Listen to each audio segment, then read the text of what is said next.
مجھے کوئی کہہ رہا تھا کہ غم حسین کے دن ہیں اور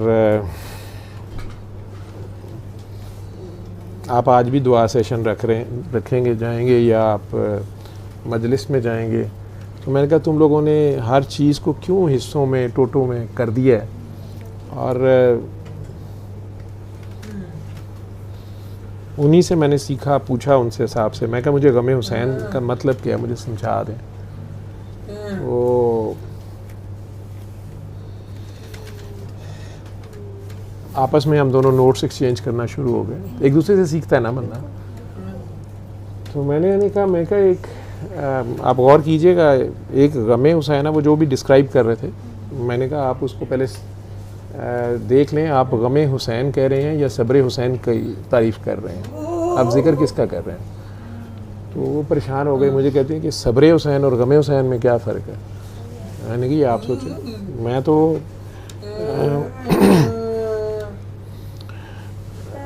آپ نے مجھے کہا ہے. تو میرے نزدیک غم حسین ان کا وہ احساس ہے, غم کہتے ہیں درد کو, احساس کو, اس درد اس احساس کو جس درد یا احساس کی خاطر انہوں نے وہ قربانی دی تھی. ٹھیک ہے.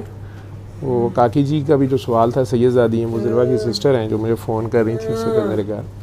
تو میں انہیں یہی کہہ رہا تھا کہ پتر جی یہ سادات جو آپ جس بندے کا ذکر کر رہی ہیں اس کو چھوڑیں پرے, وہ اپنے درجے سے گر گیا, وہ نہیں رہا وہاں پہ, وہ یونیورسٹی میں جو بھی ہو رہا تھا. لیکن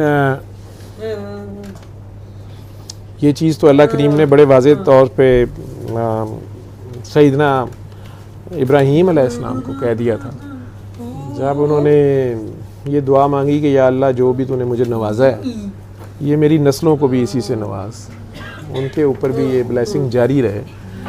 اور آج تک آپ درود پڑھتے ہیں, ٹھیک ہے, تو اللہ نے فٹ آگے سے یہ شرط رکھ دی تھی, فٹ بات کلیئر کر دی تھی. میں کہا بیٹا اللہ نے فٹ کہہ دیا تھا کہ ہاں جو تیرے راستے پہ چلیں گے, ماں سوائے ان کے جو اپنی جانوں پہ ظلم کریں گے اور تیری راہ کو چھوڑ دیں گے, اب وہ چاہے ان کی نسل میں سے ہوں.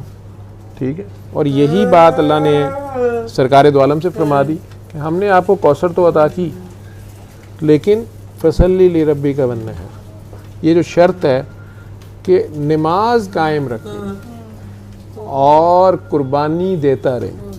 اب نبی کریم صلی اللہ علیہ وسلم کو تو ظاہری طور پہ تو پردے میں ہے, وہ کون سی نماز قائم رکھیں یا رکھنی ہے اور قربانی دیتے رہنی ہے.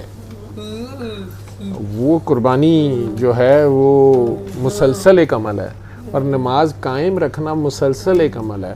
وہ 5 وقت کی نماز میں بھی بچپن میں ماں باپ نہیں سکھاتے کہ بیٹا نماز میں ادھر ادھر نہیں دیکھتے, کہتے ہیں نا. تو ہم بڑی دیر اس کا یہی سمجھتے رہتے ہیں کہ بس وہ سجدے والی جگہ پہ دیکھتے رہنا ہے, ادھر کو نہیں دیکھنا ادھر کو نہیں دیکھنا, بلکہ چاہے ادھر سے سانپ آ جائے تو پھر بھی نہیں ادھر ہی دیکھی جا رہے ہیں, ٹھیک ہے ہو گیا. لیکن یہی ہوتا تھا نا. تو وہ بالکل وہ بھی دیکھتے رہنا ہے سامنے, آپ نے ادھر ادھر نہیں دیکھنا, لیکن اس کا ڈیپ میننگ جو ہے وہ یہی ہے کہ نماز میں اللہ کو دیکھنا ہے. اور جب جو اللہ کو دیکھ رہا ہے, اب آپ ماشاءاللہ بہت حسین ہیں, تو آپ اگر مس یونیورس ہوں اور دیکھی میں ادھر جاؤں تو آپ کو تو بڑا غصہ چڑھ جائے گا, کہ آپ کو لگے گا یہ بندہ اندھا ہے, یہ مجھے نہیں دیکھ رہا.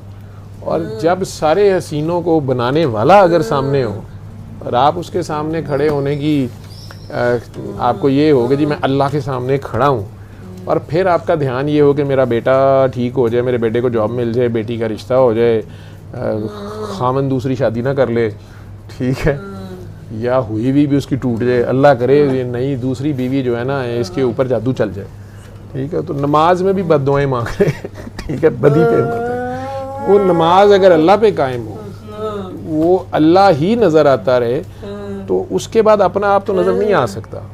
تو اگر اپنا آپ بھی نظر آ رہا ہے کہ میرا بچہ, میں, میری ڈگریاں, میری ترقی, میرے پیسے, میرا یہ میرا وہ, میری پارسائی, میری شہرت, تو یہ ساری میں آپ کو بتا رہا ہوں کہ تھیوری میں تو میں پھر بھی سمجھا رہا ہوں, جو میں نے سمجھا ہے وہ میں شیئر کر رہا ہوں.